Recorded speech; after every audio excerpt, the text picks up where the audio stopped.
안녕하세요. 다시 만나 뵙게 되어 반갑습니다. 제가 실직했다는 소식을 듣자마자 시댁은 저를 빈손으로 내쫓으며 이혼을 강요했습니다. 하지만 그들은 진짜 실업자가 자신들의 금지옥엽 같은 아들이었다는 사실을 꿈에도 몰랐죠. 제가 직장을 잃었다는 소식을 듣자마자 시댁 식구들은 저를 빈손으로 길거리에 내쫓았습니다. 마치 큰 짐 덩어리라도 던져버린 듯 그들은 안도의 한숨을 내쉬며 축배를 들었죠. 하지만 그들은 몰랐습니다. 오랫동안 실업자 신세의 빚더미에 올라앉은 사람이 바로 그들의 귀한 아들이었다는 것을요. 정확히 석 달 후, 인과응보의 잔혹한 심판이 그 뻔뻔한 가족에게 내려졌습니다. 그토록 거만했던 시어머니가 왜 빗속에 무릎을 꿇고 울부짖으며 애원하게 되었을까요? 지금부터 이 흥미진진한 이야기를 함께 들어보시죠. 저는 법원 서기의 책상 위에 놓인 볼펜을 집어들었습니다. 진한 파란색 잉크가 새하얀 종이 위로 차갑고 선명하게 스며들었습니다. 이혼 합의서였습니다. 제 서명 하나만 더해지면 억압과 인내, 그리고 어리석은 희생으로 가득했던 지난 4년간의 청춘에 공식적인 마침표가 찍히는 순간이었죠. 저는 깊게 숨을 들이쉬었습니다. 묵직하게 짓누르던 거대한 돌덩이가 가슴에서 떨어져 나가는 듯한 해방감이 느껴졌습니다. 저는 제 이름 이서연, 세 글자를 망설임 없이 또박또박 적어 내려갔습니다. 눈물 한 방울 흐르지 않았고 미련이나 슬픔 따위는 제 마음속에 존재하지 않았습니다. 맞은편에 앉아있던 지난 몇 년간 제 남편이었던 남자, 강지훈이 서류를 집어들고 확인했습니다.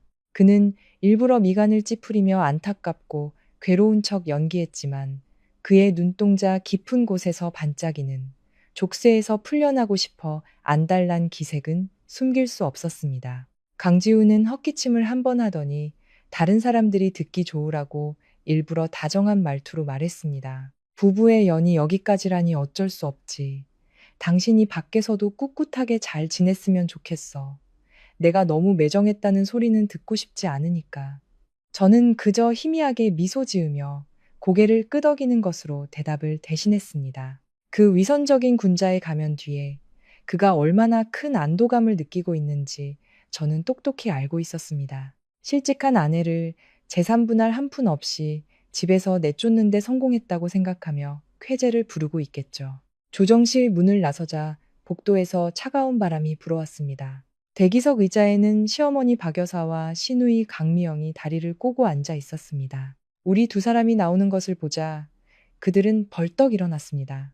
시어머니는 오늘따라 화려한 와인색 실크 블라우스를 입고 입술에는 새빨간 립스틱을 칠했는데 그 모습이 아들의 이혼 법정에 온 것이 아니라 마치 잔치에 가는 사람 같았습니다. 그녀는 제 얼굴을 똑바로 쳐다보며 위아래로 훑어보더니 강지훈의 팔을 자기 쪽으로 잡아당겼습니다. 강미영은 입꼬리를 비죽이며 비아냥거렸습니다. 새언니, 이제부터는 청소부나 식당 설거지 자리라도 알아봐서 먹고 살아야겠네요.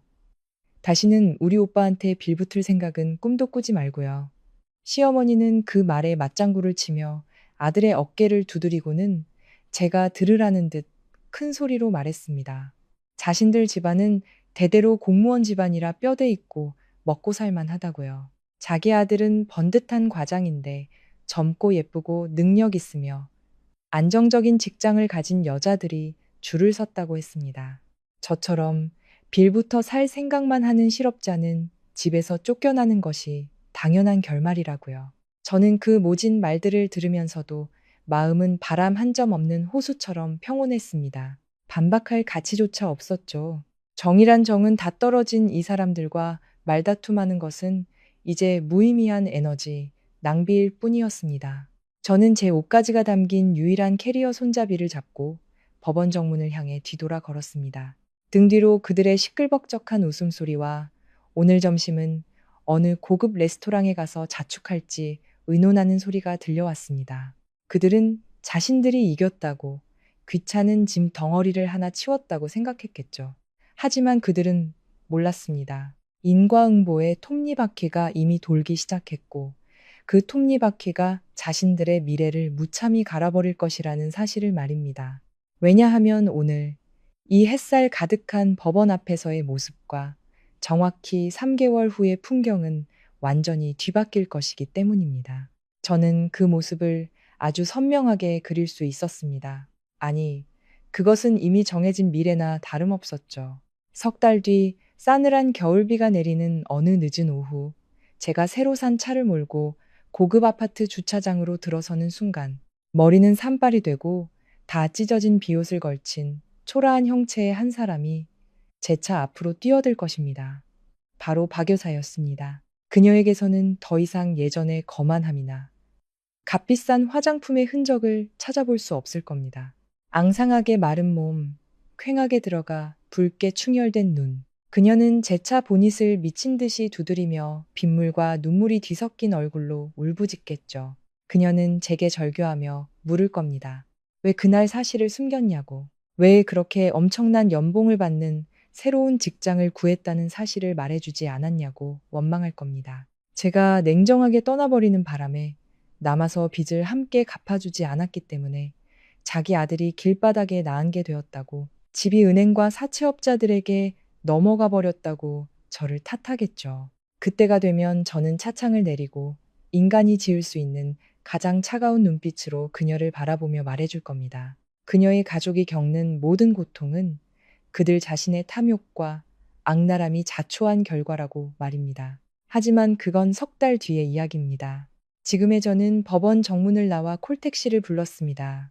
차가 움직이기 시작하며 저를 그 무정한 사람들로부터 멀어지게 했습니다. 이 순간부터 저 이서연은 완전히 새로운 사람으로 다시 태어나는 것입니다.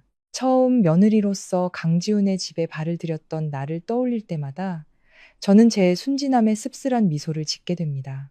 우리의 결혼은 대학 동창의 주선으로 시작되었습니다. 그 당시 모든 사람들의 눈에 강지훈은 흠잡을 데 없는 이상적인 신랑감이었습니다. 그는 30대 중반의 나이에 공기업 과장으로 재직 중이었고 점잖은 태도와 신중한 말솜씨를 가졌습니다.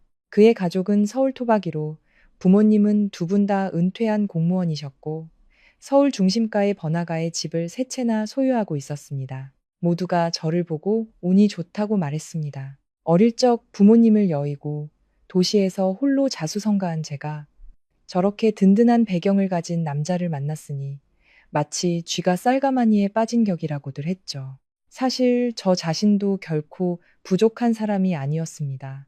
저는 명문대에서 금융학을 우수한 성적으로 졸업하고 글로벌 다국적 기업에서 재무 분석 전문가로 일하고 있었습니다. 결혼 당시 제 월급은 600만 원으로 강지훈의 월급 400만 원보다 훨씬 높았습니다. 하지만 어른들이 여전히 공기업이라는 명성과 이미 소유한 집을 더 중요하게 생각하는 사회 분위기 속에서 제 수입은 시어머니에게 가볍게 무시당했습니다. 박 여사는 항상 자기 집안의 부유함을 자랑하며 제가 분수를 알고 시집 온 것에 감사해야 한다고 은근히 압박했습니다. 결혼 전 강지훈과 저는 재정 문제에 대해 솔직하게 이야기하는 시간을 가졌습니다. 그는 아주 공평하고 현대적인 청사진을 제시했죠. 매달 부부가 생활비를 절반씩 공동통장에 넣고 나머지는 각자 개인적인 용도로 쓰거나 비상금을 위해 저축하자고요. 저는 흔쾌히 동의했습니다. 처음부터 이렇게 투명하게 시작하면 결혼 생활이 평탄할 것이라고 믿었으니까요. 하지만 그건 제 착각이었습니다. 그 공평하다는 약속은 텅 빈 말뿐이었고 신혼여행에서 돌아오자마자 완전히 변질되었습니다. 변화는 아주 사소한 것에서부터 시작되었습니다. 마트에서 장을 보거나 생필품, 식료품을 살 때마다 강지훈은 계산할 때가 되면 늘 핑계를 대고 자리를 피했습니다. 어쩔 때는 중요한 업무 전화가 왔다며 밖으로 나갔고 어쩔 때는 지갑을 깜빡했다거나 은행 시스템 오류로 카드가 안 된다는 핑계를 댔습니다. 처음 몇 번은 제가 기꺼이 제 카드로 계산했습니다. 부부 사이에 매러시너하게 굴고 싶지 않았으니까요. 하지만 그것은 곧 당연한 습관이 되었습니다. 계산대 앞에서 지갑을 여는 사람은 항상 저 하나뿐이었습니다. 거기서 그치지 않고 시어머니는 우리 부부의 재정에 깊숙이 개입하기 시작했습니다. 저녁 식사 자리에서 박 여사는 며느리의 도리에 대해 설교하곤 했습니다. 남자는 큰일을 하는 사람이니 지훈이의 돈은 집안의 비상금으로 모아두었다가 나중에 사업 자금으로 쓰거나 큰일이 닥쳤을 때 대비해야 한다고요. 반면 전기세, 수도세, 인터넷 요금 같은 자질구레한 생활비부터 시작해서 시누이 강미영의 어학원비나 쇼핑 비용까지 맏며느리이자 현명한 아내인 제가 책임지는 것이 당연하다고 했습니다. 박 여사의 심리적 조종은 매우 교묘했습니다. 그녀는 항상 효도, 현모양처, 가족에 대한 책임감 같은 아름다운 단어들을 사용해 저를 올감했습니다. 시어머니의 생신, 명절, 혹은 지방에서 친척들이 올라올 때마다 접대 비용과 선물 비용은 모두 제 몫이 되었습니다. 정점은 우리가 살고 있는 고급 아파트였습니다. 그 아파트는 원래 강지훈의 결혼 전 재산이었죠.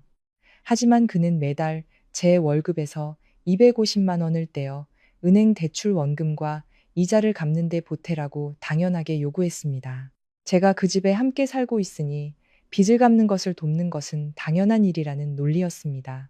저는 경제적으로 독립적이고 자립심 강한 여성에서 순식간에 시댁 전체의 무상자금 공급원으로 전락했습니다. 매달 월급을 받으면 저는 수많은 청구서를 지불하기 위해 돈을 쪼개고 또 쪼개야 했습니다. 제 개인 통장의 잔고는 점점 줄어드는 반면 강지훈은 어머니의 비호 아래 자신의 월급을 고스란히 지킬 수 있었죠. 저는 제 재정과 체력이 모두 고갈되고 있다는 것을 깨달았습니다. 하지만 평온한 가정을 갖고 싶다는 열망 때문에, 그리고 이혼하면 쏟아질 주변의 수군거림이 두려워 저는 이를 악물고 버텼습니다.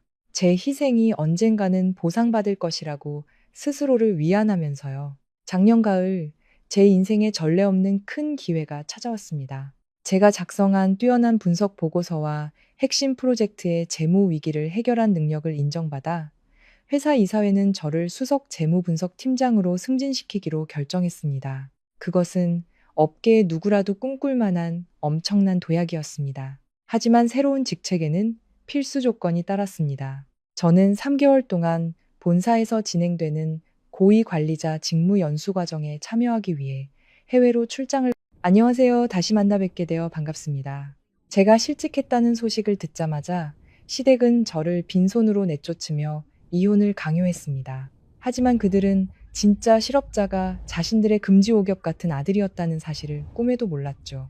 제가 직장을 잃었다는 소식을 듣자마자 시댁 식구들은 저를 빈손으로 길거리에 내쫓았습니다. 마치 큰 짐 덩어리라도 던져버린 듯 그들은 안도의 한숨을 내쉬며 축배를 들었죠. 하지만 그들은 몰랐습니다. 오랫동안 실업자 신세의 빚더미에 올라앉은 사람이 바로 그들의 귀한 아들이었다는 것을요. 정확히 석 달 후 인과응보의 잔혹한 심판이 그 뻔뻔한 가족에게 내려졌습니다. 그토록 거만했던 시어머니가 왜 빗속에 무릎을 꿇고 울부짖으며 애원하게 되었을까요? 지금부터 이 흥미진진한 이야기를 함께 들어보시죠. 저는 법원 서기의 책상 위에 놓인 볼펜을 집어들었습니다. 진한 파란색 잉크가 새하얀 종이 위로 차갑고 선명하게 스며들었습니다. 이혼 합의서였습니다. 제 서명 하나만 더해지면 억압과 인내, 그리고 어리석은 희생으로 가득했던 지난 4년간의 청춘에 공식적인 마침표가 찍히는 순간이었죠. 저는 깊게 숨을 들이쉬었습니다. 묵직하게 짓누르던 거대한 돌덩이가 가슴에서 떨어져 나가는 듯한 해방감이 느껴졌습니다. 저는 제 이름 이서연, 세 글자를 망설임 없이 또박또박 적어 내려갔습니다. 눈물 한 방울 흐르지 않았고 미련이나 슬픔 따위는 제 마음속에 존재하지 않았습니다. 맞은편에 앉아있던 지난 몇 년간 제 남편이었던 남자, 강지훈이 서류를 집어들고 확인했습니다. 그는 일부러 미간을 찌푸리며 안타깝고 괴로운 척 연기했지만 그의 눈동자 깊은 곳에서 반짝이는 족쇄에서 풀려나고 싶어 안달난 기색은 숨길 수 없었습니다.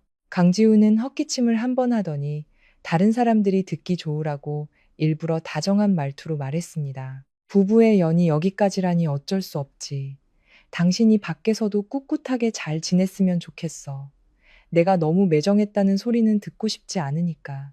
저는 그저 희미하게 미소 지으며 고개를 끄덕이는 것으로 대답을 대신했습니다. 그 위선적인 군자의 가면 뒤에 그가 얼마나 큰 안도감을 느끼고 있는지 저는 똑똑히 알고 있었습니다. 실직한 아내를 재산분할 한 푼 없이 집에서 내쫓는 데 성공했다고 생각하며 쾌재를 부르고 있겠죠. 조정실 문을 나서자 복도에서 차가운 바람이 불어왔습니다. 대기석 의자에는 시어머니 박 여사와 시누이 강미영이 다리를 꼬고 앉아 있었습니다. 우리 두 사람이 나오는 것을 보자 그들은 벌떡 일어났습니다. 시어머니는 오늘따라 화려한 와인색 실크 블라우스를 입고 입술에는 새빨간 립스틱을 칠했는데 그 모습이 아들의 이혼 법정에 온 것이 아니라 마치 잔치에 가는 사람 같았습니다. 그녀는 제 얼굴을 똑바로 쳐다보며 위아래로 훑어보더니 강지훈의 팔을 자기 쪽으로 잡아당겼습니다. 강미영은 입꼬리를 비죽이며 비아냥거렸습니다. 새언니, 이제부터는 청소부나 식당 설거지 자리라도 알아봐서 먹고 살아야겠네요. 다시는 우리 오빠한테 빌붙을 생각은 꿈도 꾸지 말고요. 시어머니는 그 말에 맞장구를 치며 아들의 어깨를 두드리고는 제가 들으라는 듯 큰 소리로 말했습니다. 자신들 집안은 대대로 공무원 집안이라 뼈대 있고 먹고 살만 하다고요. 자기 아들은 번듯한 과장인데 젊고 예쁘고 능력 있으며 안정적인 직장을 가진 여자들이 줄을 섰다고 했습니다. 저처럼 빌부터 살 생각만 하는 실업자는 집에서 쫓겨나는 것이 당연한 결말이라고요. 저는 그 모진 말들을 들으면서도 마음은 바람 한 점 없는 호수처럼 평온했습니다. 반박할 가치조차 없었죠. 정이란 정은 다 떨어진 이 사람들과 말다툼하는 것은 이제 무의미한 에너지, 낭비일 뿐이었습니다. 저는 제 옷가지가 담긴 유일한 캐리어 손잡이를 잡고 법원 정문을 향해 뒤돌아 걸었습니다. 등 뒤로 그들의 시끌벅적한 웃음소리와 오늘 점심은 어느 고급 레스토랑에 가서 자축할지 의논하는 소리가 들려왔습니다. 그들은 자신들이 이겼다고 귀찮은 짐 덩어리를 하나 치웠다고 생각했겠죠. 하지만 그들은 몰랐습니다. 인과응보의 톱니바퀴가 이미 돌기 시작했고 그 톱니바퀴가 자신들의 미래를 무참히 갈아버릴 것이라는 사실을 말입니다. 왜냐하면 오늘 이 햇살 가득한 법원 앞에서의 모습과 정확히 3개월 후의 풍경은 완전히 뒤바뀔 것이기 때문입니다. 저는 그 모습을 아주 선명하게 그릴 수 있었습니다. 아니, 그것은 이미 정해진 미래나 다름없었죠. 석 달 뒤 싸늘한 겨울비가 내리는 어느 늦은 오후, 제가 새로 산 차를 몰고 고급 아파트 주차장으로 들어서는 순간, 머리는 산발이 되고 다 찢어진 비옷을 걸친 초라한 형체의 한 사람이 제 차 앞으로 뛰어들 것입니다. 바로 박 여사였습니다. 그녀에게서는 더 이상 예전의 거만함이나 값비싼 화장품의 흔적을 찾아볼 수 없을 겁니다. 앙상하게 마른 몸, 퀭하게 들어가 붉게 충혈된 눈. 그녀는 제 차 보닛을 미친 듯이 두드리며 빗물과 눈물이 뒤섞인 얼굴로 울부짖겠죠. 그녀는 제게 절규하며 물을 겁니다. 왜 그날 사실을 숨겼냐고. 왜 그렇게 엄청난 연봉을 받는 새로운 직장을 구했다는 사실을 말해주지 않았냐고 원망할 겁니다. 제가 냉정하게 떠나버리는 바람에 남아서 빚을 함께 갚아주지 않았기 때문에 자기 아들이 길바닥에 나앉게 되었다고, 집이 은행과 사채업자들에게 넘어가 버렸다고 저를 탓하겠죠. 그때가 되면 저는 차창을 내리고 인간이 지을 수 있는 가장 차가운 눈빛으로 그녀를 바라보며 말해줄 겁니다. 그녀의 가족이 겪는 모든 고통은 그들 자신의 탐욕과 악랄함이 자초한 결과라고 말입니다. 하지만 그건 석 달 뒤의 이야기입니다. 지금의 저는 법원 정문을 나와 콜택시를 불렀습니다. 차가 움직이기 시작하며 저를 그 무정한 사람들로부터 멀어지게 했습니다. 이 순간부터 저 이서연은 완전히 새로운 사람으로 다시 태어나는 것입니다. 처음 며느리로서 강지훈의 집에 발을 들였던 나를 떠올릴 때마다 저는 제 순진함에 씁쓸한 미소를 짓게 됩니다. 우리의 결혼은 대학 동창의 주선으로 시작되었습니다. 그 당시 모든 사람들의 눈에 강지훈은 흠잡을 데 없는 이상적인 신랑감이었습니다.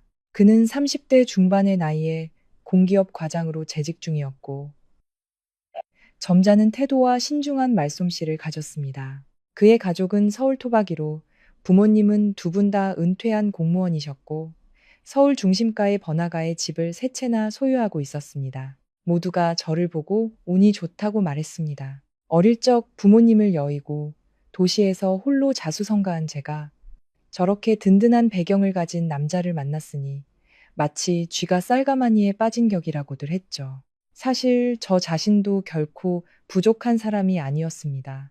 저는 명문대에서 금융학을 우수한 성적으로 졸업하고 글로벌 다국적 기업에서 재무분석 전문가로 일하고 있었습니다. 결혼 당시 제 월급은 600만 원으로 강지훈의 월급 400만 원보다 훨씬 높았습니다. 하지만 어른들이 여전히 공기업이라는 명성과 이미 소유한 집을 더 중요하게 생각하는 사회 분위기 속에서 제 수입은 시어머니에게 가볍게 무시당했습니다. 박 여사는 항상 자기 집안의 부유함을 자랑하며 제가 분수를 알고 시집 온 것에 감사해야 한다고 은근히 압박했습니다. 결혼 전 강지훈과 저는 재정 문제에 대해 솔직하게 이야기하는 시간을 가졌습니다. 그는 아주 공평하고 현대적인 청사진을 제시했죠. 매달 부부가 생활비를 절반씩 공동통장에 넣고 나머지는 각자 개인적인 용도로 쓰거나 비상금을 위해 저축하자고요. 저는 흔쾌히 동의했습니다. 처음부터 이렇게 투명하게 시작하면 결혼 생활이 평탄할 것이라고 믿었으니까요. 하지만 그건 제 착각이었습니다. 그 공평하다는 약속은 텅 빈 말뿐이었고 신혼여행에서 돌아오자마자 완전히 변질되었습니다. 변화는 아주 사소한 것에서부터 시작되었습니다. 마트에서 장을 보거나 생필품, 식료품을 살 때마다 강지우는 계산할 때가 되면 늘 핑계를 대고 자리를 피했습니다. 어쩔 때는 중요한 업무 전화가 왔다며 밖으로 나갔고 어쩔 때는 지갑을 깜빡했다거나 은행 시스템 오류로 카드가 안 된다는 핑계를 댔습니다. 처음 몇 번은 제가 기꺼이 제 카드로 계산했습니다. 부부 사이에 매러시너하게 굴고 싶지 않았으니까요. 하지만 그것은 곧 당연한 습관이 되었습니다. 계산대 앞에서 지갑을 여는 사람은 항상 저 하나뿐이었습니다. 거기서 그치지 않고 시어머니는 우리 부부의 재정에 깊숙이 개입하기 시작했습니다. 저녁 식사 자리에서 박 여사는 며느리의 도리에 대해 설교하곤 했습니다. 남자는 큰일을 하는 사람이니 지훈이의 돈은 집안의 비상금으로 모아두었다가 나중에 사업 자금으로 쓰거나 큰일이 닥쳤을 때 대비해야 한다고요. 반면 전기세, 수도세, 인터넷 요금 같은 자질구레한 생활비부터 시작해서 시누이 강미영의 어학원비나 쇼핑 비용까지 맏며느리이자 현명한 아내인 제가 책임지는 것이 당연하다고 했습니다. 박 여사의 심리적 조종은 매우 교묘했습니다. 그녀는 항상 효도, 현모양처, 가족에 대한 책임감 같은 아름다운 단어들을 사용해 저를 올감했습니다. 시어머니의 생신, 명절, 혹은 지방에서 친척들이 올라올 때마다 접대 비용과 선물 비용은 모두 제 몫이 되었습니다. 정점은 우리가 살고 있는 고급 아파트였습니다. 그 아파트는 원래 강지훈의 결혼 전 재산이었죠. 하지만 그는 매달 제 월급에서 250만 원을 떼어 은행 대출 원금과 이자를 갚는 데 보태라고 당연하게 요구했습니다. 제가 그 집에 함께 살고 있으니 빚을 갚는 것을 돕는 것은 당연한 일이라는 논리였습니다. 저는 경제적으로 독립적이고 자립심 강한 여성에서 순식간에 시댁 전체의 무상자금 공급원으로 전락했습니다.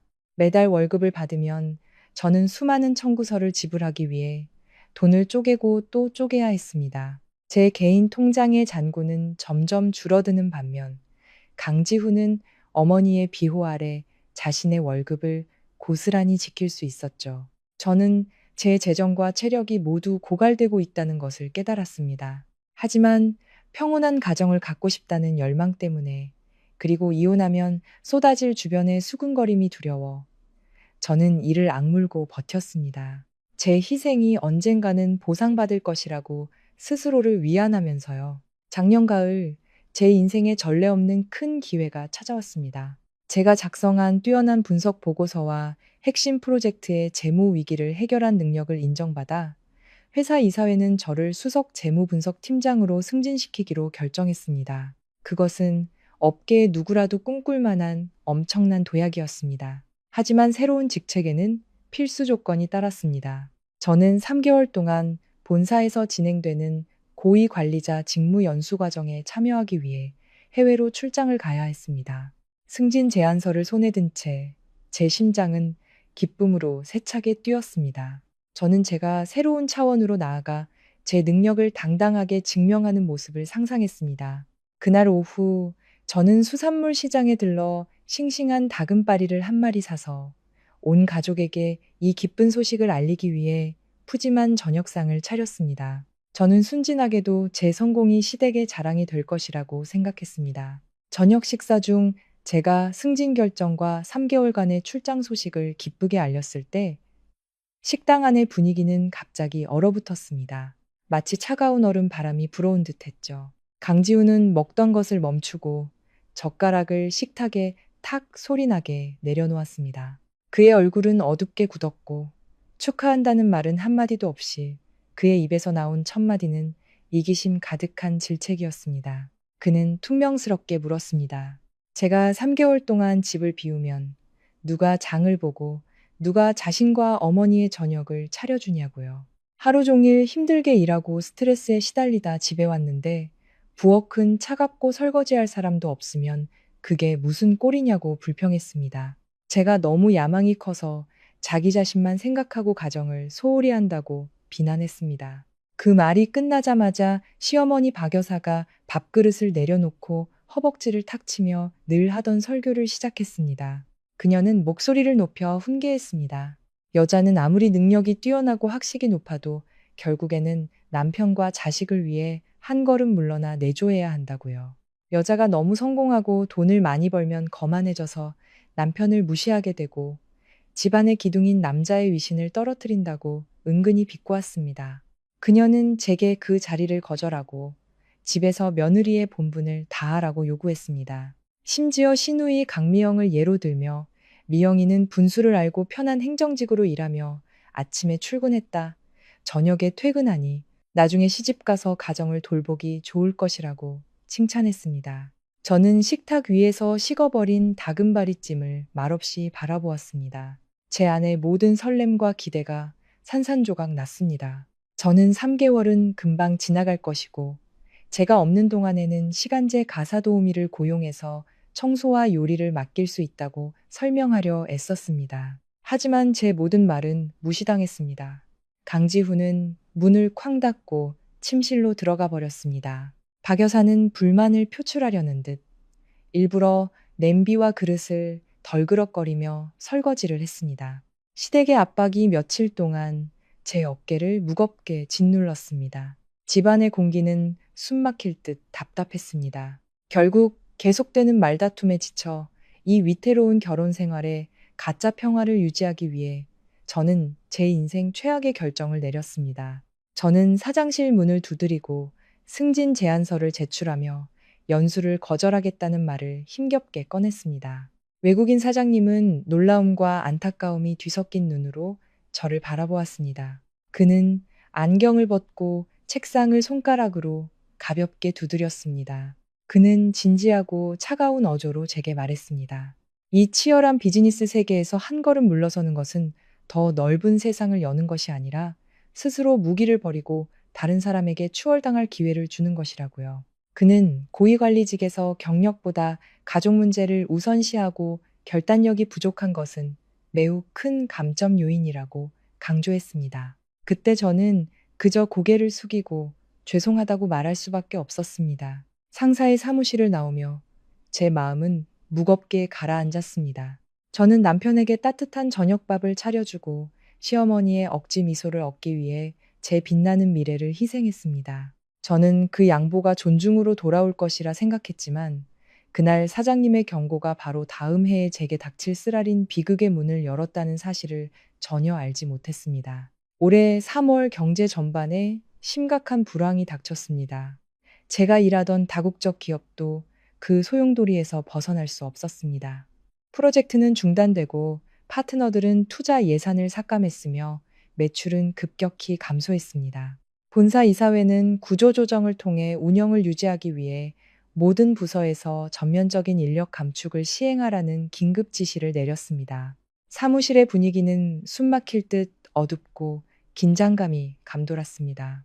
점심시간에는 여기저기서 수군거리는 소리가 들렸고 인사팀에서 이메일이 올 때마다 서로의 눈치를 살폈습니다. 모두가 내일이면 자신의 이름이 해고 명단에 오를지 모른다는 불안감 속에서 일했습니다. 저는 오랫동안 근무하며 많은 대형 계약을 성사시킨 베테랑 분석가로서 제 자리는 비교적 안전할 것이라고 믿었습니다. 저는 더 열심히 일하고 더 늦게까지 회사에 남아 복잡한 재무 보고서를 완성했습니다. 하지만 최악의 상황이 닥치고 말았습니다. 금요일 아침, 저는 인사팀장과 제 직속 상사를 만나기 위해 최고층 회의실로 올라오라는 내부 메시지를 받았습니다. 회의실에 들어서자 책상 위에 깔끔하게 놓인 두 장의 서류가 눈에 들어왔고 심장이 쿵 하고 내려앉았습니다. 제 운명이 결정되었다는 것을 직감했습니다. 직속 상사는 지친 기색이 역력했지만 단호한 눈빛으로 저를 바라보았습니다. 그는 본론으로 들어갔습니다. 회사는 2명의 수석 분석가, 즉 저와 제 동료인 민준 씨 중 한 명을 남겨야만 했다고요. 경력과 전문 기술 면에서는 제가 민준 씨보다 월등했습니다. 하지만 경영진은 제 이름을 명단에서 빼기로 결정했습니다. 제가 이유를 묻자 상사는 저를 망연자실하게 만드는 대답을 내놓았습니다. 그는 작년 가을 제가 재무팀장직과 3개월간의 연수를 거절했던 일을 상기시켰습니다. 그는 긴급 감축 상황에서 회사는 출장과 추가 프로젝트를 기꺼이 맡을 수 있는 미혼인 민준 씨를 남기는 것을 우선시했다고 설명했습니다. 반면 저는 시댁이라는 가정에 얽매여 있어 그만큼 유연하게 헌신할 수 없다는 것이었습니다. 그들의 눈에 저는 회사와 경력 개발에 대한 헌신보다 가정의 안위를 우선시하는 사람으로 비쳤던 겁니다. 경제적으로 어려운 시기에 회사는 모든 도전에 기꺼이 맞서는 동반자가 필요했지, 개인적인 이유로 기회를 포기할 준비가 된 직원은 필요 없었습니다. 상사의 한마디 한마디가 바늘이 되어 제 심장을 찔렀습니다. 제가 해고된 이유는 능력이 부족해서가 아니라 시댁을 위한 저의 맹목적인 희생 때문이었습니다. 저는 이른바 가족의 행복을 지키기 위해 제 미래를 포기했습니다. 그리고 바로 그 포기가 가장 어려운 시기에 제 밥줄을 끊어버리는 부메랑이 되어 돌아왔습니다. 저는 근로계약 해지 합의서에 서명했습니다. 회사는 제게 나쁘게 대하지 않았습니다. 오랜 근무 경력과 보상 조항 덕분에 저는 6개월치 월급에 해당하는 상당한 퇴직금과 각종 수당을 받았습니다. 하지만 그 돈도 제 가슴 속에서 차오르는 쓰라림과 억울함을 채워주지는 못했습니다. 저는 작은 종이 상자에 제 개인 물품들 머그컵, 선인장 화분, 풍경 사진 액자를 담았습니다. 화려한 오피스 빌딩을 나와 분주한 거리의 인파 속으로 섞여들며 저는 제 자신이 너무나도 비참하게 느껴졌습니다. 저는 목적 없이 걸었고 눈물이 뺨을 타고 흘러내렸습니다. 저는 비정한 비즈니스 세계를 원망했지만 그보다 제 자신의 나약함을 10배는 더 원망했습니다. 저는 강지훈과 박 여사의 이기심을 위해 제 청춘과 열정을 다 바쳤고 그 결과 이제 저는 맨손으로 제가 공들여 쌓아온 경력을 잃었습니다. 여성의 희생이 잘못된 곳에 바쳐질 때 그것은 진정으로 자신을 파괴하는 실수가 됩니다. 땅거미가 질 무렵 저는 회사에서 챙겨온 무거운 짐 상자를 들고 집에 들어섰습니다. 몸은 천근만근이었고 정신은 완전히 지쳐 있었습니다. 저는 누군가 저를 안아주고 이 실직의 충격을 이겨낼 힘을 줄 위로의 말을 듣고 싶었습니다. 하지만 잔인한 현실은 항상 가장 아픈 곳을 찌르는 법이죠. 저녁 식사는 이미 식탁에 차려져 있었습니다. 강지훈은 스마트폰을 만지작거리고 있었고 박 여사와 강미영은 드라마를 보며 밥을 먹고 있었습니다. 제가 부은 눈으로 짐 상자를 들고 들어서자 거실의 분위기는 순간 정지했습니다. 저는 상자를 벽 한쪽에 내려놓고 최대한 침착한 목소리를 유지하며 말했습니다. 회사가 인력을 감축했고 제가 직장을 잃었다고요. 저는 강지훈의 걱정스러운 찌푸림이나 시어머니의 안부 한마디를 기다렸습니다. 하지만 아니었습니다. 짧은 몇 초간의 정적이 집안을 감쌌고 이내 그들의 본성이 적나라하고 무자비하게 드러났습니다. 박 여사는 즉시 태도를 바꿨습니다. 그녀의 무심했던 표정은 짜증으로 변했고 두 눈썹은 굳게 찌푸려졌습니다. 그녀는 젓가락을 식탁에 탁 소리나게 내려놓고 아들을 불렀습니다. 지훈아, 휴대폰 좀 내려놔봐. 강지훈은 제게 다가와 괜찮냐고 묻기는커녕 팔짱을 낀 채 마치 길거리의 낯선 사람에게 말하듯 차갑고 무심한 말투로 말했습니다. 그의 입에서 나온 첫 마디는 위로가 아닌 철저히 계산적인 질문이었습니다. 그는 턱을 치켜들며 물었습니다. 당신이 실직하면 이번 달 아파트 대출금 250만 원은 어떻게 낼 건데? 전기세랑 수도세는 누가 내고? 강지훈의 말은 제 얼굴에 찬물을 끼얹는 것 같았고 부부간의 정에 대한 마지막 희망마저 꺼트렸습니다. 저는 지난 몇 년간 남편이라 불렀던 남자를 멍하니 쳐다보며 목구멍까지 차오르는 실망감을 느꼈습니다. 박 여사는 제가 반응할 틈도 주지 않았습니다. 그녀는 일어나 허리에 손을 얹고 모진 말들을 쏟아냈습니다. 그녀는 요즘처럼 경제가 어려울 때 남들은 승진하는데 이 맏며느리는 무능해서 해고나 당한다고 비난했습니다. 그녀는 이 집은 뼈대 있는 집안이라 모두가 돈을 벌지 게으른 백수는 키울 수 없다고 단호하게 선언했습니다. 그녀는 미영이에게 자기 물건을 잘 챙기라고 말하며 집에 실업자가 있으면 도둑질하는 버릇이 생기기 쉽다고 은근히 저를 겨냥했습니다. 시누이도 만만치 않았습니다. 미영이는 저를 곁눈질하며 입술을 비죽이고 어머니를 거들었습니다. 그녀는 혀를 차며 불평했습니다. 내일부터 내 화장품 값이랑 용돈은 누가 대주나.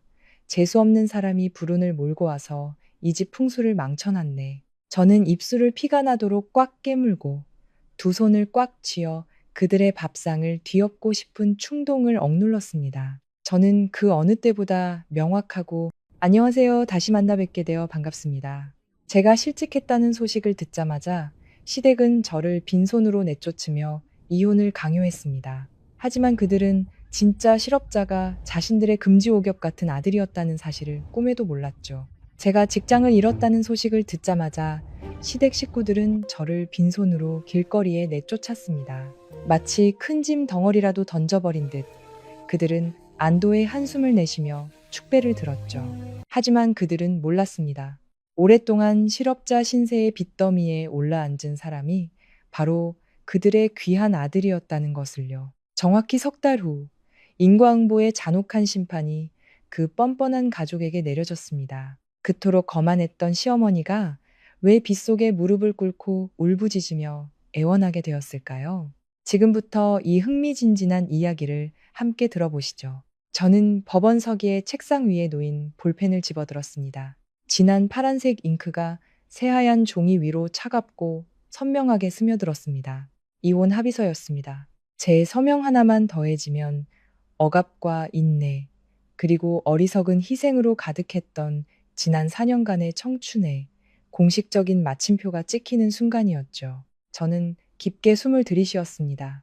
묵직하게 짓누르던 거대한 돌덩이가 가슴에서 떨어져 나가는 듯한 해방감이 느껴졌습니다. 저는 제 이름 이서연, 세 글자를 망설임 없이 또박또박 적어 내려갔습니다.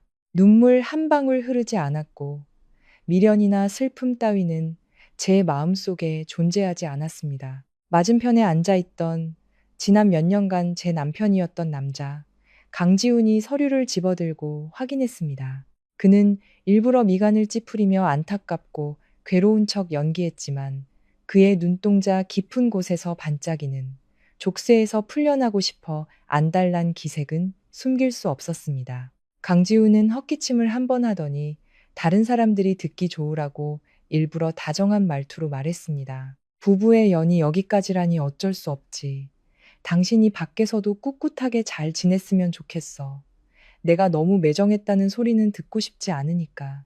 저는 그저 희미하게 미소 지으며 고개를 끄덕이는 것으로 대답을 대신했습니다. 그 위선적인 군자의 가면 뒤에 그가 얼마나 큰 안도감을 느끼고 있는지 저는 똑똑히 알고 있었습니다. 실직한 아내를 재산분할 한 푼 없이 집에서 내쫓는 데 성공했다고 생각하며 쾌재를 부르고 있겠죠.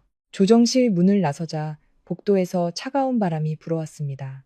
대기석 의자에는 시어머니 박 여사와 시누이 강미영이 다리를 꼬고 앉아 있었습니다. 우리 두 사람이 나오는 것을 보자 그들은 벌떡 일어났습니다. 시어머니는 오늘따라 화려한 와인색 실크 블라우스를 입고 입술에는 새빨간 립스틱을 칠했는데 그 모습이 아들의 이혼 법정에 온 것이 아니라 마치 잔치에 가는 사람 같았습니다. 그녀는 제 얼굴을 똑바로 쳐다보며 위아래로 훑어보더니 강지훈의 팔을 자기 쪽으로 잡아당겼습니다. 강미영은 입꼬리를 비죽이며 비아냥거렸습니다. 새언니, 이제부터는 청소부나 식당 설거지 자리라도 알아봐서 먹고 살아야겠네요. 다시는 우리 오빠한테 빌붙을 생각은 꿈도 꾸지 말고요. 시어머니는 그 말에 맞장구를 치며 아들의 어깨를 두드리고는 제가 들으라는 듯 큰 소리로 말했습니다. 자신들 집안은 대대로 공무원 집안이라 뼈대 있고 먹고 살만 하다고요. 자기 아들은 번듯한 과장인데 젊고 예쁘고 능력 있으며 안정적인 직장을 가진 여자들이 줄을 섰다고 했습니다. 저처럼 빌부터 살 생각만 하는 실업자는 집에서 쫓겨나는 것이 당연한 결말이라고요. 저는 그 모진 말들을 들으면서도 마음은 바람 한 점 없는 호수처럼 평온했습니다. 반박할 가치조차 없었죠. 정이란 정은 다 떨어진 이 사람들과 말다툼하는 것은 이제 무의미한 에너지, 낭비일 뿐이었습니다. 저는 제 옷가지가 담긴 유일한 캐리어 손잡이를 잡고 법원 정문을 향해 뒤돌아 걸었습니다. 등 뒤로 그들의 시끌벅적한 웃음소리와 오늘 점심은 어느 고급 레스토랑에 가서 자축할지 의논하는 소리가 들려왔습니다. 그들은 자신들이 이겼다고 귀찮은 짐 덩어리를 하나 치웠다고 생각했겠죠. 하지만 그들은 몰랐습니다. 인과응보의 톱니바퀴가 이미 돌기 시작했고 그 톱니바퀴가 자신들의 미래를 무참히 갈아버릴 것이라는 사실을 말입니다. 왜냐하면 오늘 이 햇살 가득한 법원 앞에서의 모습과 정확히 3개월 후의 풍경은 완전히 뒤바뀔 것이기 때문입니다. 저는 그 모습을 아주 선명하게 그릴 수 있었습니다. 아니, 그것은 이미 정해진 미래나 다름없었죠. 석 달 뒤 싸늘한 겨울비가 내리는 어느 늦은 오후, 제가 새로 산 차를 몰고 고급 아파트 주차장으로 들어서는 순간, 머리는 산발이 되고 다 찢어진 비옷을 걸친 초라한 형체의 한 사람이 제 차 앞으로 뛰어들 것입니다. 바로 박 여사였습니다. 그녀에게서는 더 이상 예전의 거만함이나 값비싼 화장품의 흔적을 찾아볼 수 없을 겁니다. 앙상하게 마른 몸, 퀭하게 들어가 붉게 충혈된 눈. 그녀는 제 차 보닛을 미친 듯이 두드리며 빗물과 눈물이 뒤섞인 얼굴로 울부짖겠죠. 그녀는 제게 절규하며 물을 겁니다. 왜 그날 사실을 숨겼냐고. 왜 그렇게 엄청난 연봉을 받는 새로운 직장을 구했다는 사실을 말해주지 않았냐고 원망할 겁니다. 제가 냉정하게 떠나버리는 바람에 남아서 빚을 함께 갚아주지 않았기 때문에 자기 아들이 길바닥에 나앉게 되었다고, 집이 은행과 사채업자들에게 넘어가 버렸다고 저를 탓하겠죠. 그때가 되면 저는 차창을 내리고 인간이 지을 수 있는 가장 차가운 눈빛으로 그녀를 바라보며 말해줄 겁니다. 그녀의 가족이 겪는 모든 고통은 그들 자신의 탐욕과 악랄함이 자초한 결과라고 말입니다. 하지만 그건 석 달 뒤의 이야기입니다. 지금의 저는 법원 정문을 나와 콜택시를 불렀습니다. 차가 움직이기 시작하며 저를 그 무정한 사람들로부터 멀어지게 했습니다. 이 순간부터 저 이서연은 완전히 새로운 사람으로 다시 태어나는 것입니다. 처음 며느리로서 강지훈의 집에 발을 들였던 나를 떠올릴 때마다 저는 제 순진함에 씁쓸한 미소를 짓게 됩니다. 우리의 결혼은 대학 동창의 주선으로 시작되었습니다. 그 당시 모든 사람들의 눈에 강지훈은 흠잡을 데 없는 이상적인 신랑감이었습니다. 그는 30대 중반의 나이에 공기업 과장으로 재직 중이었고 점잖은 태도와 신중한 말솜씨를 가졌습니다. 그의 가족은 서울 토박이로 부모님은 두 분 다 은퇴한 공무원이셨고 서울 중심가의 번화가에 집을 세 채나 소유하고 있었습니다. 모두가 저를 보고 운이 좋다고 말했습니다. 어릴 적 부모님을 여의고 도시에서 홀로 자수성가한 제가 저렇게 든든한 배경을 가진 남자를 만났으니 마치 쥐가 쌀가마니에 빠진 격이라고들 했죠. 사실 저 자신도 결코 부족한 사람이 아니었습니다. 저는 명문대에서 금융학을 우수한 성적으로 졸업하고 글로벌 다국적 기업에서 재무 분석 전문가로 일하고 있었습니다. 결혼 당시 제 월급은 600만 원으로 강지훈의 월급 400만 원보다 훨씬 높았습니다. 하지만 어른들이 여전히 공기업이라는 명성과 이미 소유한 집을 더 중요하게 생각하는 사회 분위기 속에서 제 수입은 시어머니에게 가볍게 무시당했습니다. 박 여사는 항상 자기 집안의 부유함을 자랑하며 제가 분수를 알고 시집 온 것에 감사해야 한다고 은근히 압박했습니다. 결혼 전 강지훈과 저는 재정 문제에 대해 솔직하게 이야기하는 시간을 가졌습니다.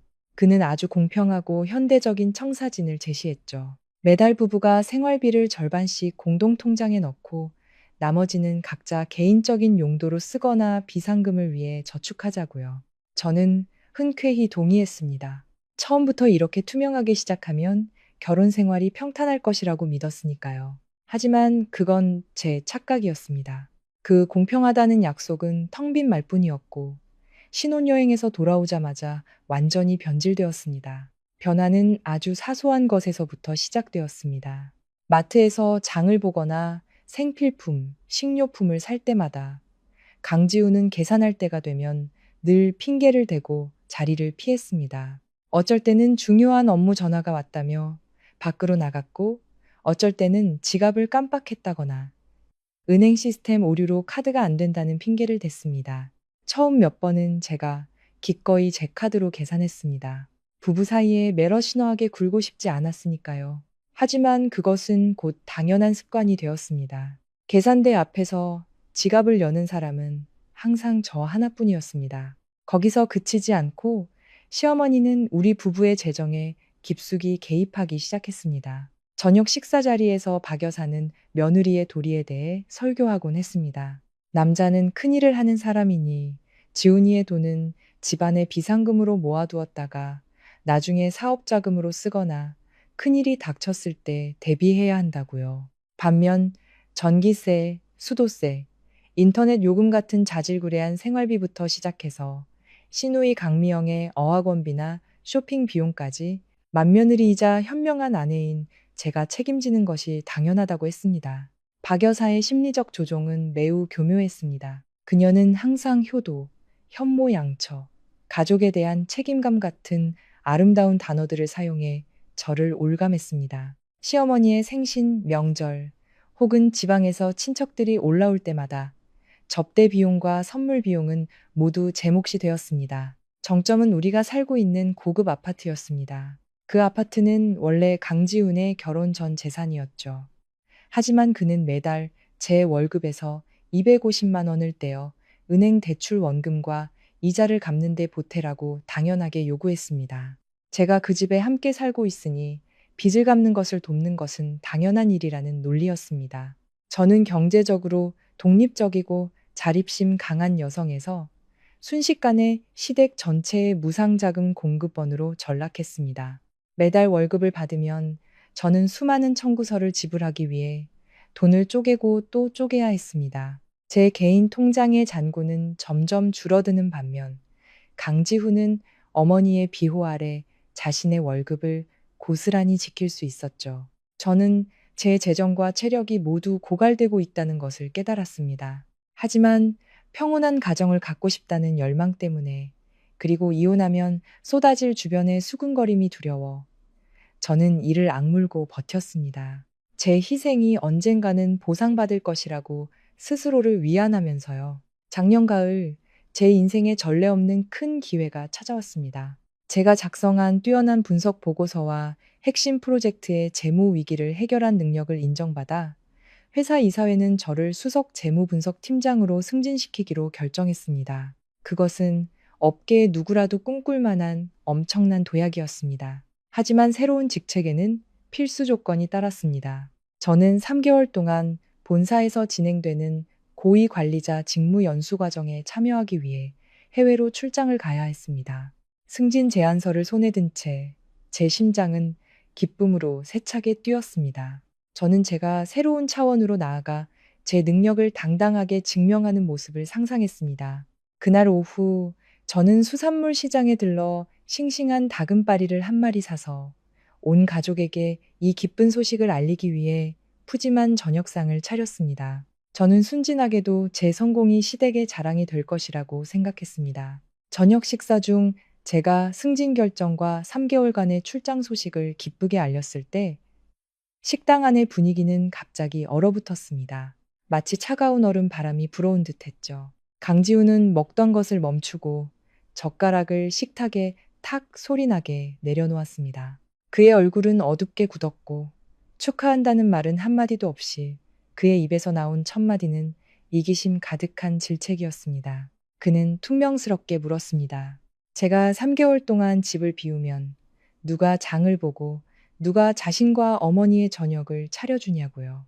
하루 종일 힘들게 일하고 스트레스에 시달리다 집에 왔는데 부엌은 차갑고 설거지할 사람도 없으면 그게 무슨 꼴이냐고 불평했습니다. 제가 너무 안녕하세요. 다시 만나 뵙게 되어 반갑습니다.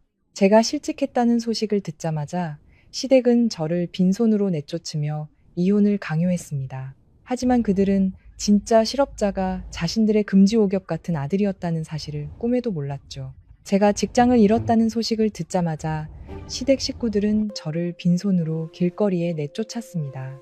마치 큰 짐 덩어리라도 던져버린 듯 그들은 안도의 한숨을 내쉬며 축배를 들었죠. 하지만 그들은 몰랐습니다.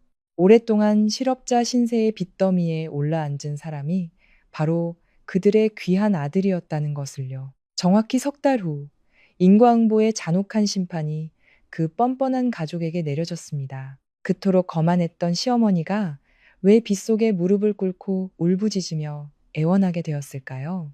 지금부터 이 흥미진진한 이야기를 함께 들어보시죠. 저는 법원 서기의 책상 위에 놓인 볼펜을 집어들었습니다.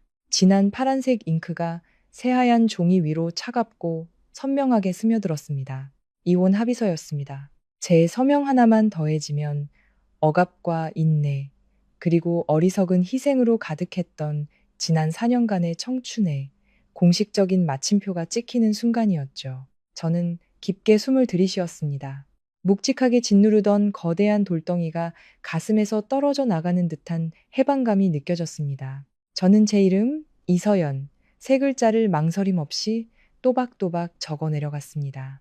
눈물 한 방울 흐르지 않았고 미련이나 슬픔 따위는 제 마음속에 존재하지 않았습니다. 맞은편에 앉아있던 지난 몇 년간 제 남편이었던 남자, 강지훈이 서류를 집어들고 확인했습니다.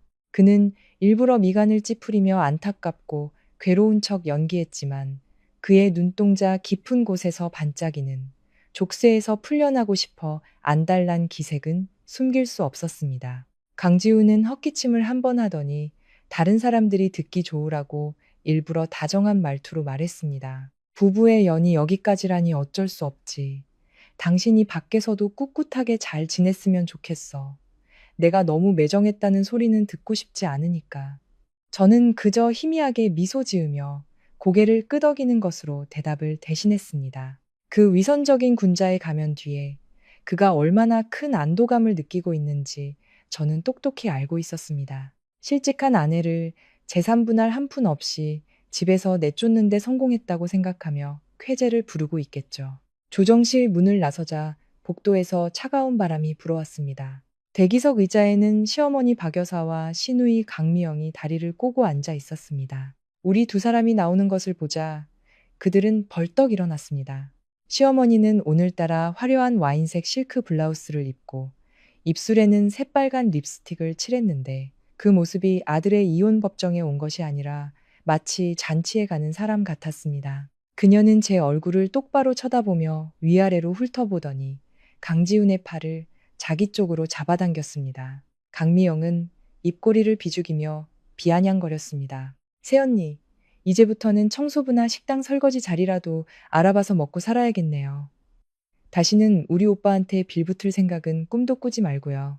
시어머니는 그 말에 맞장구를 치며 아들의 어깨를 두드리고는 제가 들으라는 듯 큰 소리로 말했습니다. 자신들 집안은 대대로 공무원 집안이라 뼈대 있고 먹고 살만 하다고요. 자기 아들은 번듯한 과장인데 젊고 예쁘고 능력 있으며 안정적인 직장을 가진 여자들이 줄을 섰다고 했습니다. 저처럼 빌부터 살 생각만 하는 실업자는 집에서 쫓겨나는 것이 당연한 결말이라고요. 저는 그 모진 말들을 들으면서도 마음은 바람 한 점 없는 호수처럼 평온했습니다. 반박할 가치조차 없었죠. 정이란 정은 다 떨어진 이 사람들과 말다툼하는 것은 이제 무의미한 에너지, 낭비일 뿐이었습니다. 저는 제 옷가지가 담긴 유일한 캐리어 손잡이를 잡고 법원 정문을 향해 뒤돌아 걸었습니다. 등 뒤로 그들의 시끌벅적한 웃음소리와 오늘 점심은 어느 고급 레스토랑에 가서 자축할지 의논하는 소리가 들려왔습니다. 그들은 자신들이 이겼다고, 귀찮은 짐 덩어리를 하나 치웠다고 생각했겠죠. 하지만 그들은 몰랐습니다. 인과응보의 톱니바퀴가 이미 돌기 시작했고, 그 톱니바퀴가 자신들의 미래를 무참히 갈아버릴 것이라는 사실을 말입니다. 왜냐하면 오늘 이 햇살 가득한 법원 앞에서의 모습과 정확히 3개월 후의 풍경은 완전히 뒤바뀔 것이기 때문입니다. 저는 그 모습을 아주 선명하게 그릴 수 있었습니다. 아니, 그것은 이미 정해진 미래나 다름없었죠. 석 달 뒤 싸늘한 겨울비가 내리는 어느 늦은 오후, 제가 새로 산 차를 몰고 고급 아파트 주차장으로 들어서는 순간, 머리는 산발이 되고 다 찢어진 비옷을 걸친 초라한 형체의 한 사람이 제 차 앞으로 뛰어들 것입니다. 바로 박 여사였습니다. 그녀에게서는 더 이상 예전의 거만함이나 값비싼 화장품의 흔적을 찾아볼 수 없을 겁니다. 앙상하게 마른 몸, 퀭하게 들어가 붉게 충혈된 눈. 그녀는 제 차 보닛을 미친 듯이 두드리며 빗물과 눈물이 뒤섞인 얼굴로 울부짖겠죠. 그녀는 제게 절규하며 물을 겁니다. 왜 그날 사실을 숨겼냐고. 왜 그렇게 엄청난 연봉을 받는 새로운 직장을 구했다는 사실을 말해주지 않았냐고 원망할 겁니다. 제가 냉정하게 떠나버리는 바람에 남아서 빚을 함께 갚아주지 않았기 때문에 자기 아들이 길바닥에 나앉게 되었다고, 집이 은행과 사채업자들에게 넘어가 버렸다고 저를 탓하겠죠. 그때가 되면 저는 차창을 내리고 인간이 지을 수 있는 가장 차가운 눈빛으로 그녀를 바라보며 말해줄 겁니다. 그녀의 가족이 겪는 모든 고통은 그들 자신의 탐욕과 악랄함이 자초한 결과라고 말입니다. 하지만 그건 석 달 뒤의 이야기입니다.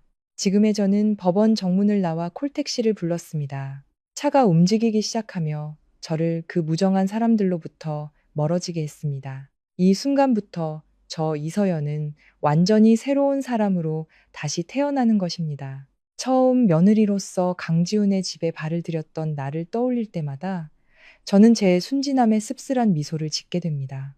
우리의 결혼은 대학 동창의 주선으로 시작되었습니다. 그 당시 모든 사람들의 눈에 강지훈은 흠잡을 데 없는 이상적인 신랑감이었습니다.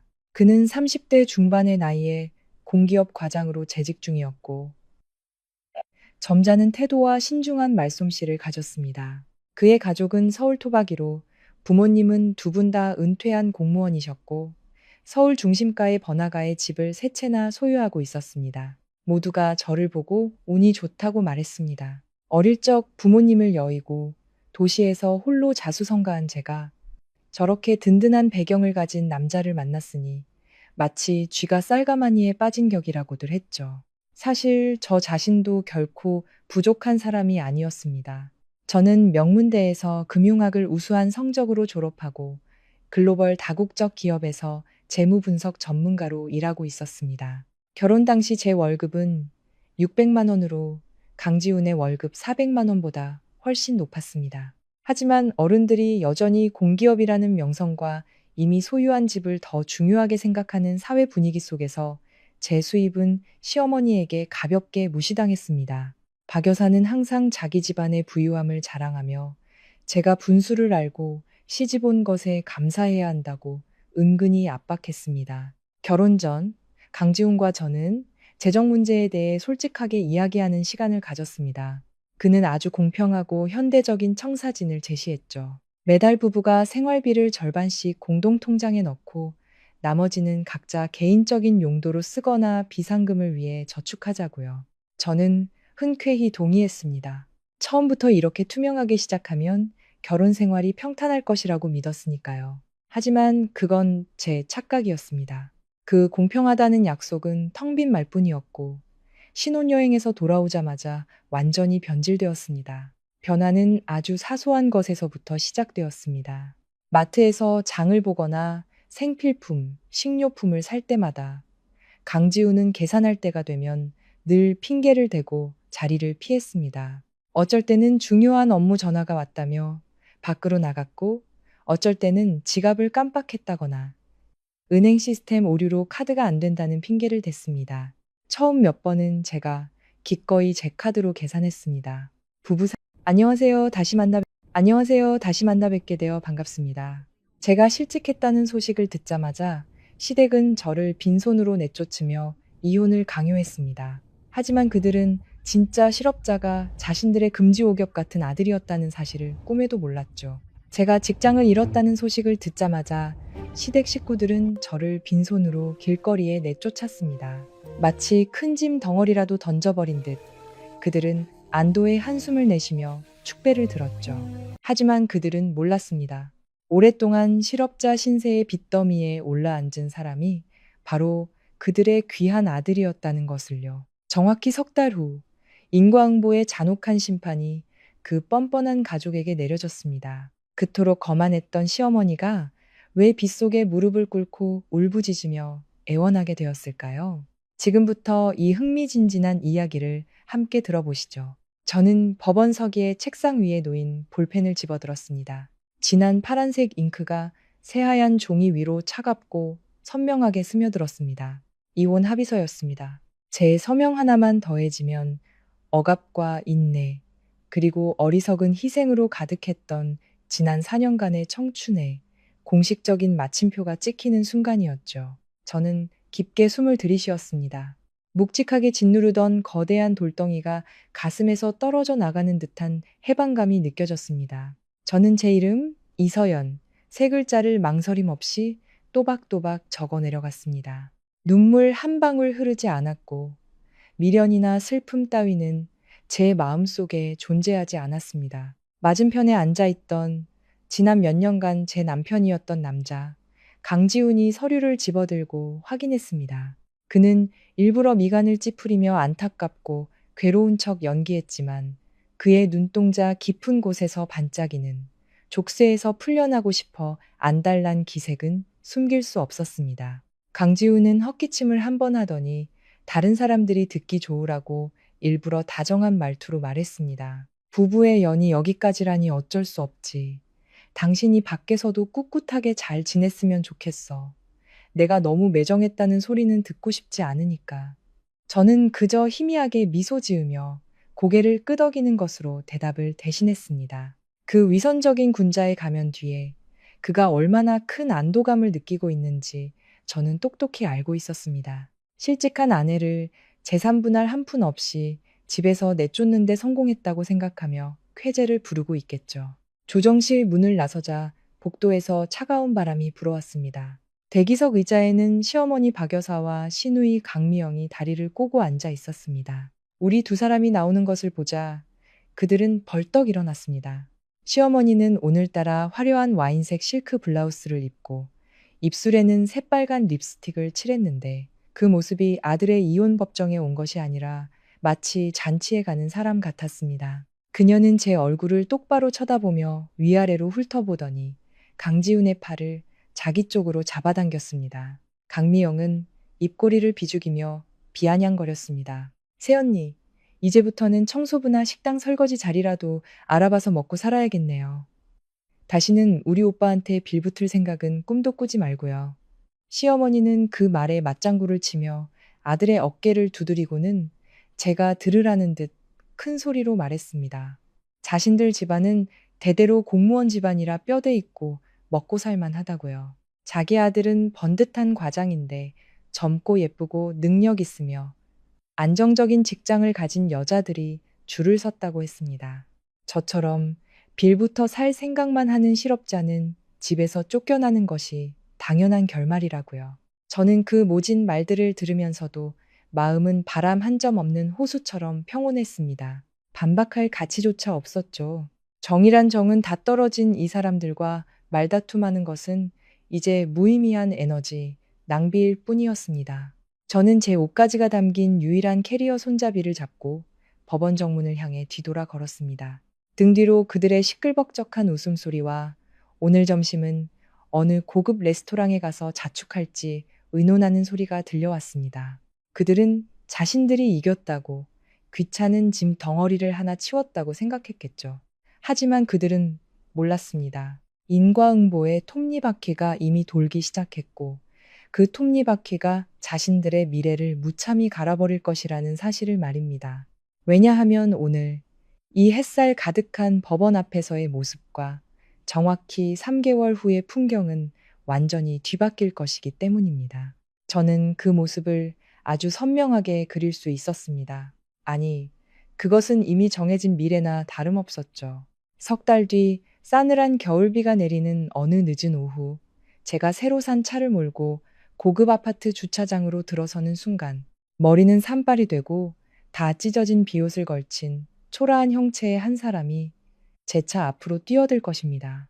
바로 박 여사였습니다. 그녀에게서는 더 이상 예전의 거만함이나 값비싼 화장품의 흔적을 찾아볼 수 없을 겁니다.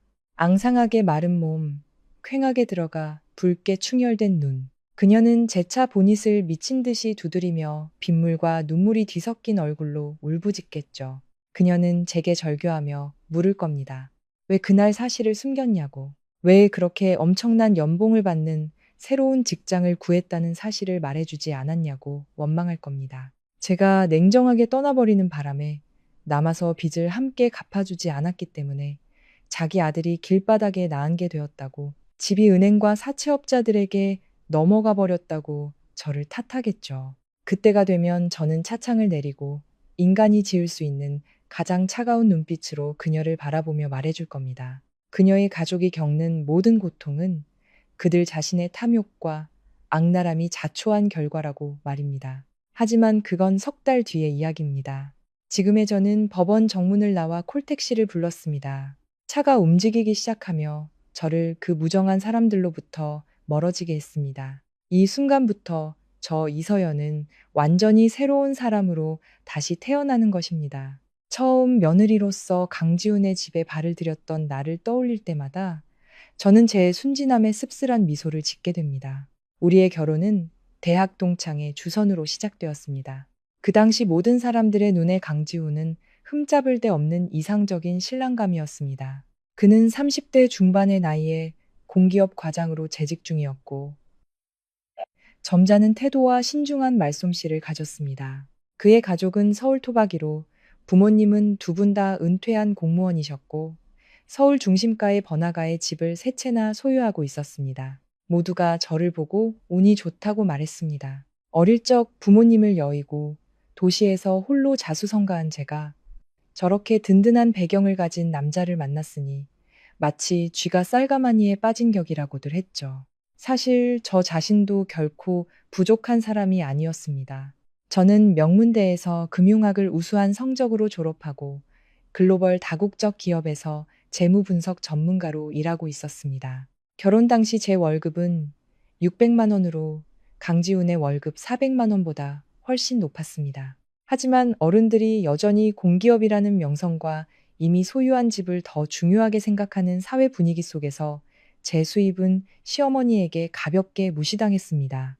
박 여사는 항상 자기 집안의 부유함을 자랑하며 제가 분수를 알고 시집 온 것에 감사해야 한다고 은근히 압박했습니다. 결혼 전 강지훈과 저는 재정 문제에 대해 솔직하게 이야기하는 시간을 가졌습니다. 그는 아주 공평하고 현대적인 청사진을 제시했죠. 매달 부부가 생활비를 절반씩 공동통장에 넣고 나머지는 각자 개인적인 용도로 쓰거나 비상금을 위해 저축하자고요. 저는 흔쾌히 동의했습니다. 처음부터 이렇게 투명하게 시작하면 결혼 생활이 평탄할 것이라고 믿었으니까요. 하지만 그건 제 착각이었습니다. 그 공평하다는 약속은 텅 빈 말뿐이었고 신혼여행에서 돌아오자마자 완전히 변질되었습니다. 변화는 아주 사소한 것에서부터 시작되었습니다. 마트에서 장을 보거나 생필품, 식료품을 살 때마다 강지훈은 계산할 때가 되면 늘 핑계를 대고 자리를 피했습니다. 어쩔 때는 중요한 업무 전화가 왔다며 밖으로 나갔고, 어쩔 때는 지갑을 깜빡했다거나 은행 시스템 오류로 카드가 안 된다는 핑계를 댔습니다. 처음 몇 번은 제가 기꺼이 제 카드로 계산했습니다. 부부 사이에 매러시너하게 굴고 싶지 않았으니까요. 하지만 그것은 곧 당연한 습관이 되었습니다. 계산대 앞에서 지갑을 여는 사람은 항상 저 하나뿐이었습니다. 거기서 그치지 않고 시어머니는 우리 부부의 재정에 깊숙이 개입하기 시작했습니다. 저녁 식사 자리에서 박 여사는 며느리의 도리에 대해 설교하곤 했습니다. 남자는 큰일을 하는 사람이니 지훈이의 돈은 집안의 비상금으로 모아두었다가 나중에 사업 자금으로 쓰거나 큰일이 닥쳤을 때 대비해야 한다고요. 반면 전기세, 수도세, 인터넷 요금 같은 자질구레한 생활비부터 시작해서 시누이 강미영의 어학원비나 쇼핑 비용까지 맏며느리이자 현명한 아내인 제가 책임지는 것이 당연하다고 했습니다. 박 여사의 심리적 조종은 매우 교묘했습니다. 그녀는 항상 효도, 현모양처, 가족에 대한 책임감 같은 아름다운 단어들을 사용해 저를 올감했습니다. 시어머니의 생신, 명절, 혹은 지방에서 친척들이 올라올 때마다 접대 비용과 선물 비용은 모두 제 몫이 되었습니다. 정점은 우리가 살고 있는 고급 아파트였습니다. 그 아파트는 원래 강지훈의 결혼 전 재산이었죠. 하지만 그는 매달 제 월급에서 250만 원을 떼어 은행 대출 원금과 이자를 갚는 데 보태라고 당연하게 요구했습니다. 제가 그 집에 함께 살고 있으니 빚을 갚는 것을 돕는 것은 당연한 일이라는 논리였습니다. 저는 경제적으로 독립적이고 자립심 강한 여성에서 순식간에 시댁 전체의 무상자금 공급원으로 전락했습니다. 매달 월급을 받으면 저는 수많은 청구서를 지불하기 위해 돈을 쪼개고 또 쪼개야 했습니다. 제 개인 통장의 잔고는 점점 줄어드는 반면 강지훈은 어머니의 비호 아래 자신의 월급을 고스란히 지킬 수 있었죠. 저는 제 재정과 체력이 모두 고갈되고 있다는 것을 깨달았습니다. 하지만 평온한 가정을 갖고 싶다는 열망 때문에, 그리고 이혼하면 쏟아질 주변의 수군거림이 두려워 저는 이를 악물고 버텼습니다. 제 희생이 언젠가는 보상받을 것이라고 스스로를 위안하면서요. 작년 가을 제 인생에 전례 없는 큰 기회가 찾아왔습니다. 제가 작성한 뛰어난 분석 보고서와 안녕하세요. 다시 만나 뵙게 되어 반갑습니다. 제가 실직했다는 소식을 듣자마자 시댁은 저를 빈손으로 내쫓으며 이혼을 강요했습니다. 하지만 그들은 진짜 실업자가 자신들의 금지옥엽 같은 아들이었다는 사실을 꿈에도 몰랐죠. 제가 직장을 잃었다는 소식을 듣자마자 시댁 식구들은 저를 빈손으로 길거리에 내쫓았습니다. 마치 큰 짐 덩어리라도 던져버린 듯 그들은 안도의 한숨을 내쉬며 축배를 들었죠. 하지만 그들은 몰랐습니다. 오랫동안 실업자 신세의 빚더미에 올라앉은 사람이 바로 그들의 귀한 아들이었다는 것을요. 정확히 석 달 후, 인과응보의 잔혹한 심판이 그 뻔뻔한 가족에게 내려졌습니다. 그토록 거만했던 시어머니가 왜 빗속에 무릎을 꿇고 울부짖으며 애원하게 되었을까요? 지금부터 이 흥미진진한 이야기를 함께 들어보시죠. 저는 법원서기의 책상 위에 놓인 볼펜을 집어들었습니다. 진한 파란색 잉크가 새하얀 종이 위로 차갑고 선명하게 스며들었습니다. 이혼 합의서였습니다. 제 서명 하나만 더해지면 억압과 인내, 그리고 어리석은 희생으로 가득했던 지난 4년간의 청춘에 공식적인 마침표가 찍히는 순간이었죠. 저는 깊게 숨을 들이쉬었습니다. 묵직하게 짓누르던 거대한 돌덩이가 가슴에서 떨어져 나가는 듯한 해방감이 느껴졌습니다. 저는 제 이름 이서연 세 글자를 망설임 없이 또박또박 적어 내려갔습니다. 눈물 한 방울 흐르지 않았고 미련이나 슬픔 따위는 제 마음속에 존재하지 않았습니다. 맞은편에 앉아있던 지난 몇 년간 제 남편이었던 남자 강지훈이 서류를 집어들고 확인했습니다.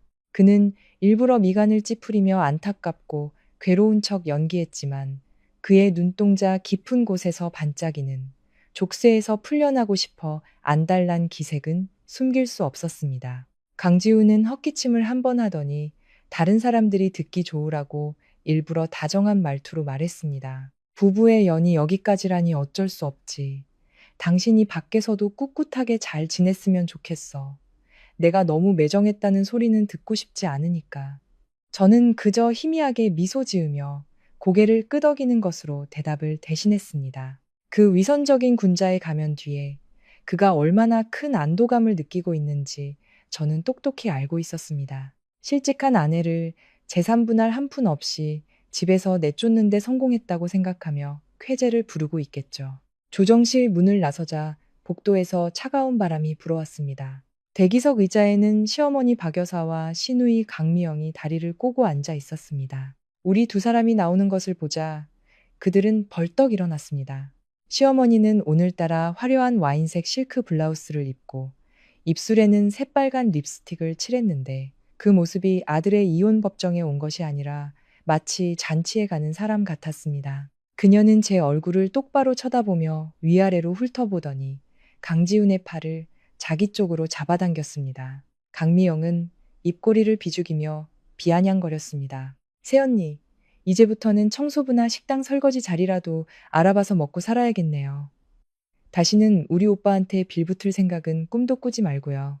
시어머니는 그 말에 맞장구를 치며 아들의 어깨를 두드리고는 제가 들으라는 듯 큰 소리로 말했습니다. 자신들 집안은 대대로 공무원 집안이라 뼈대 있고 먹고 살만 하다고요.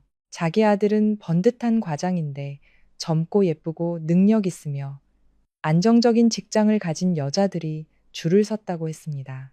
저처럼 빌부터 살 생각만 하는 실업자는 집에서 쫓겨나는 것이 당연한 결말이라고요. 저는 그 모진 말들을 들으면서도 마음은 바람 한 점 없는 호수처럼 평온했습니다. 반박할 가치조차 없었죠.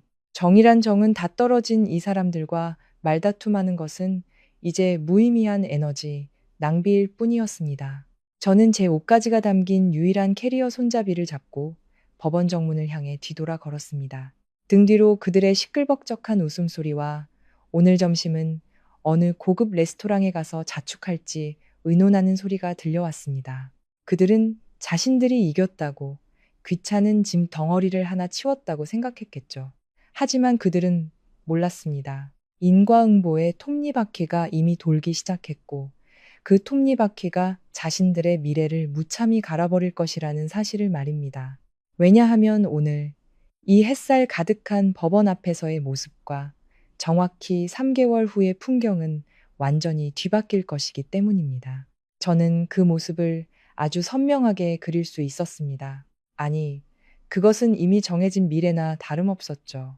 석 달 뒤 싸늘한 겨울비가 내리는 어느 늦은 오후, 제가 새로 산 차를 몰고 고급 아파트 주차장으로 들어서는 순간, 머리는 산발이 되고 다 찢어진 비옷을 걸친 초라한 형체의 한 사람이 제 차 앞으로 뛰어들 것입니다. 바로 박 여사였습니다. 그녀에게서는 더 이상 예전의 거만함이나 값비싼 화장품의 흔적을 찾아볼 수 없을 겁니다. 앙상하게 마른 몸, 퀭하게 들어가 붉게 충혈된 눈. 그녀는 제 차 보닛을 미친 듯이 두드리며 빗물과 눈물이 뒤섞인 얼굴로 울부짖겠죠. 그녀는 제게 절규하며 물을 겁니다. 왜 그날 사실을 숨겼냐고.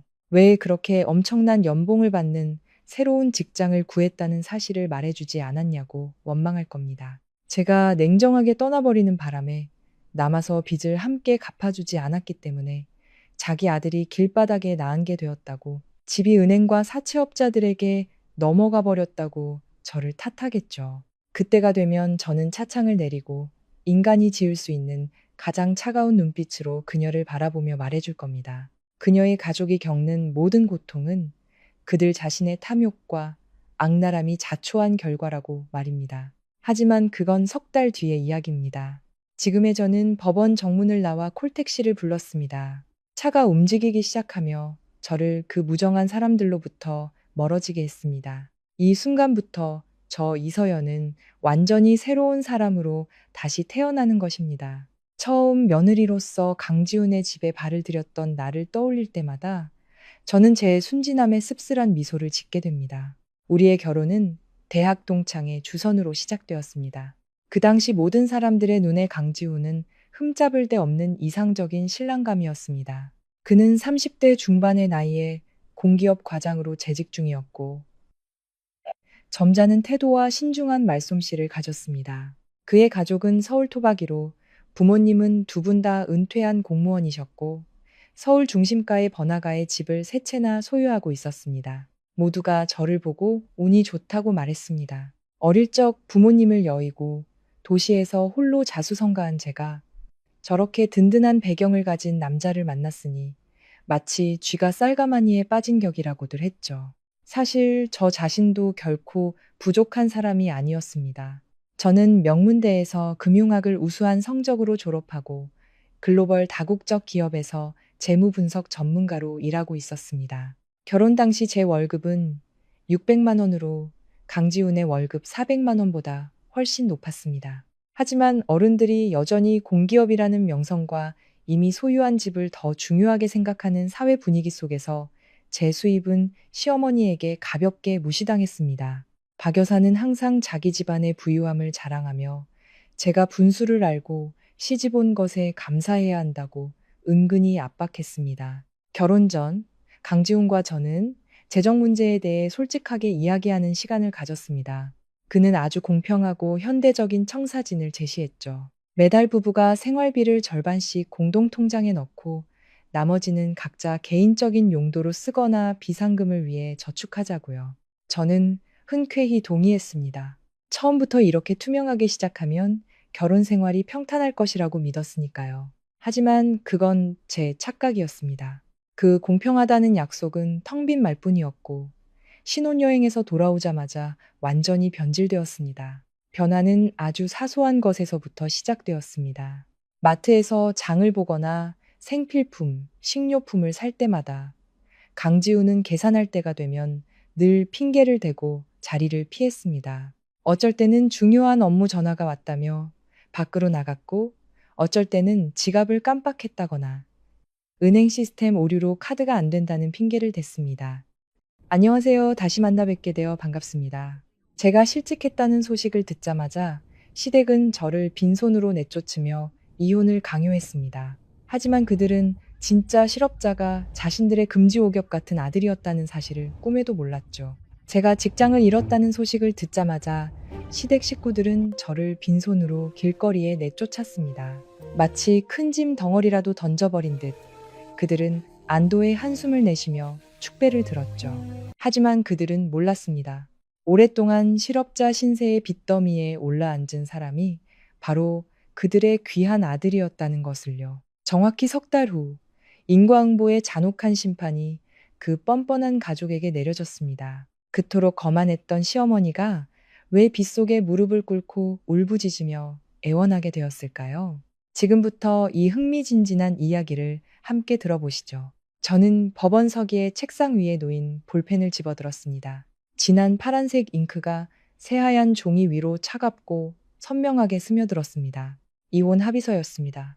제 서명 하나만 더해지면 억압과 인내, 그리고 어리석은 희생으로 가득했던 지난 4년간의 청춘에 공식적인 마침표가 찍히는 순간이었죠. 저는 깊게 숨을 들이쉬었습니다.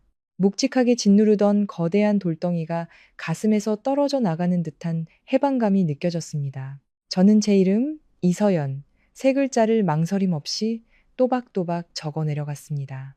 눈물 한 방울 흐르지 않았고 미련이나 슬픔 따위는 제 마음속에 존재하지 않았습니다. 맞은편에 앉아있던 지난 몇 년간 제 남편이었던 남자 강지훈이 서류를 집어들고 확인했습니다.